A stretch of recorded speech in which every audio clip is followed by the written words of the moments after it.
আজকের এই বৃক্ষরোপণ অভিযান এবং বৃক্ষ মেলা। আপনারা জানেন কিনা যে মাননীয় প্রধানমন্ত্রী জননেত্রী শেখ হাসিনা ক্ষমতায় আসার পর প্রথম যে সবচেয়ে ভদ্রলোক, সবচেয়ে যোগ্যতা সম্পন্ন যে লোকটারে উনি নেতৃত্ব দিয়েছেন এই পরিবেশে, উনি হচ্ছেন গিয়ে মাননীয় পরিবেশ মন্ত্রী সাবের হোসেন চৌধুরীকে।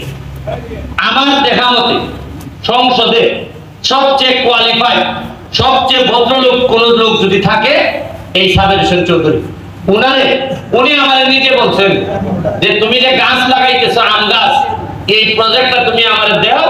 আমি কৃষি অফিসার সাহেবকে বলছি যে আপনি এটা কত টাকা ভ্যালু আইলো, কত আমাদের সুবিধা হইলো, এটা আমি মন্ত্রীকে দিতেছি, যাতে উনি সারা বাংলাদেশে এই যে আমের প্রজেক্ট, যেটা এই প্রজেক্টটা যেন লাগাইতে পারে।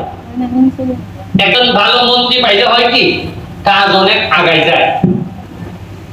এর মধ্যে আবার এখানের মধ্যে এই মন্ত্রণালয়ের মধ্যেও খটা আছে।